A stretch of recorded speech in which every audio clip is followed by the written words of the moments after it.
السلام علیکم، امید ہے آپ بالکل ٹھیک ہوں گے۔ حضرت نظام الدین اولیاء رحمۃ اللہ فرماتے ہیں کہ ایک دن حضرت بابا فرید الدین مسعود گنج شکر رحمۃ اللہ مریدوں اور خدمتگاروں کے درمیان تشریف فرما تھے۔ آپ کے رعب اور زلزلے کا یہ عالم ہوتا تھا کہ لوگ دست بستار بیٹھے رہتے تھے اور ان کی آنکھیں جھکی ہوتی تھیں اور دل میں بہت زیادہ احترام ہوتا تھا، اور کبھی کبھی اس قدر سکت ہوتی تھی کہ حاضرین مجلس کی سانسوں کی آواز بھی تک سنائی دیتی تھی اور انسان اتنی عزت کرتے تھے ان کی۔ ایک دن ایک قلندر حضرت بابا فرید رحمۃ اللہ کی بارگاہ جلال میں حاضر ہوا۔ اس وقت بھی حاضرین کی یہی کیفیت تھی۔ اگر نیا آنے والا یہ منظر دیکھتا تو یہی تاثر قبول کرتا کہ کتنا جبر والا شہنشاہ ہے جو دربار میں بیٹھا ہوا ہے۔ قلندر نے آتے ہی حاضرین کے سامنے بڑے گستاخانہ لہجے میں حضرت شیخ سے مخاطب ہوا اور کہا، فرید یہ کیا تماشا لگایا ہے؟ اگرچہ قلندر کی آواز نہایت کرخت تھی، لیکن حضرت بابا فرید رحمۃ اللہ نے اپنی روایتی شنی کلامی کے ساتھ فرمایا، مہمان تم کس تماشے کی بات کر رہے ہو؟ یہی کہ تو نے اپنے آپ کو بت بنا ڈالا ہے اور لوگوں سے اپنی پرستش کرواتا پھرتا ہے۔ اس بار بھی قلندر کے لہجے میں گستاخی کا وہی رنگ نمایاں تھا، لیکن جو بابا فرید رحمۃ اللہ ہیں انہوں نے پھر بہت عاجزانہ طریقے سے جواب دیا، جو کچھ بنایا ہے خدا نے بنایا ہے۔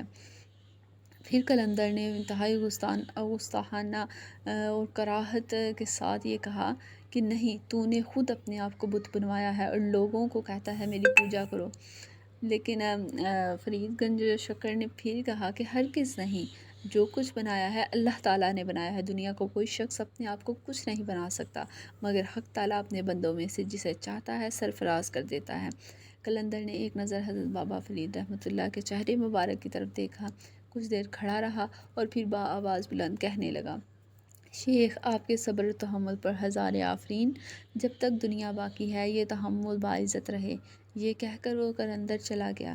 اہل نظر کا خیال ہے کہ یہ قلندر مردانہ غیب میں سے تھا اور صدیوں گزر گئی ہیں، مگر وہ تحمل آج بھی باعزت تھا اور اس عزت میں قیامت تک اضافہ ہی ہوتا رہے گا۔ اللہ تعالیٰ ہم کو بھی اس طرح کے تحمل کی توفیق عطا فرمائے اور اپنے مسلمان بھائیوں کے ساتھ تحمل اور صبر کے ساتھ بات کرنے کی توفیق دے۔ اگر کوئی ہمارے سے بدتمیزی کر دیتا ہے تو ہمیں پھر بھی اس سے پیار محبت سے بات کرنی چاہیے۔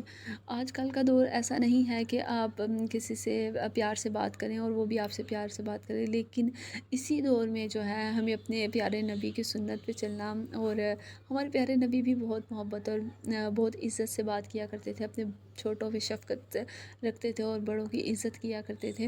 اسی طرح ہمیں بھی ایسے ہی کرنا چاہیے۔ اللہ تعالیٰ ہمیں ایسا کرنے کی